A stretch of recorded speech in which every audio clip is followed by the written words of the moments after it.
गंगा कदम या दृष्टीहीन महिला क्रिकेटपटू असून त्यांनी नुकत्याच झालेल्या महिलांच्या T20 विश्वचषक स्पर्धेमध्ये भारतीय संघासाठी उपकर्णधार म्हणून मोलाची भूमिका बजावली असून भारताने हा ऐतिहासिक विश्वचषक जिंकला आहे। त्यानिमित्ताने गंगा कदम यांचा सोलापूर जिल्हा प्रशासनाच्या वतीने जिल्हाधिकारी कुमार आशीर्वाद यांनी पुष्पगुच्छ देऊन सत्कार केला। यावेळी अपर जिल्हाधिकारी गणेश निराळी, निवासी उपजिल्हाधिकारी अभिजित पाटील, उपजिल्हाधिकारी संतोष देशमुख यांच्यासह सर्व उपविभागीय अधिकारी, तहसीलदार उपस्थित होते। दृष्टीहीन क्रिकेट खेळाडू गंगा कदम यांचे मूळ गाव सोलापूर असून त्या एका शेतकरी कुटुंबातील आहे। त्यांच्या कुटुंबात 7 बहिणी आणि 1 भाऊ आहे। त्यांचे वडील त्यांना क्रिकेटमध्ये करिअर करण्यासाठी नेहमी प्रोत्साहन देत असत। ते सध्या दादर येथील कीर्ती कॉलेजमध्ये masters in social work MSW चे शिक्षण घेत आहेत। गंगा कदम या भारतीय महिला दृष्टीहीन T20 क्रिकेट संघाच्या उपकर्णधार असून त्यांनी महाराष्ट्राच्या संघाचे कर्णधारपद देखील भूषवले आहे। नोव्हेंबर 2025 मध्ये झालेल्या पहिल्या दृष्टीहीन महिलांच्या T20 विश्वचषक स्पर्धेत भारतीय संघाने विजेतेपद मिळवण्यात त्यांचा महत्त्वपूर्ण वाटा होता। उपांत्य फेरीच्या सामन्यात त्यांनी 41 धावांची महत्त्वपूर्ण खेळी केली। क्रिकेटच्या मैदानात त्यांच्या प्रभावी थ्रो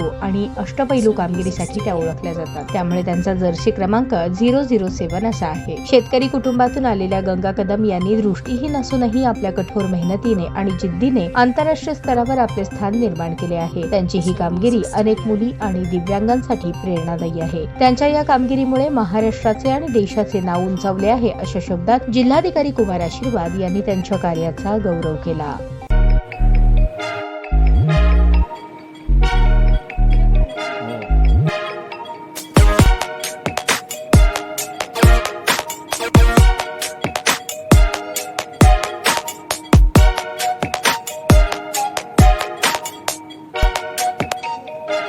सोलापूर शहरातील सुप्रसिद्ध हॉस्पिटल म्हणजे सेंट्रल मल्टी स्पेशालिटी हॉस्पिटल मागील अनेक वर्षापासून सेवा बजावत आहे। 24 तास इमर्जन्सी सर्व्हिस, मॉडर्न टेक्नॉलॉजी, अनुभवी डॉक्टर्स तसेच अत्याधुनिक तंत्रज्ञान सुविधांनी सुसज्ज स्त्रीरोग प्रसूती विभाग, ऑर्थोपेडिक विभाग, मेडिकल विभाग आणि इतर एकमेव नाव म्हणजे सेंट्रल मल्टी स्पेशालिटी हॉस्पिटल।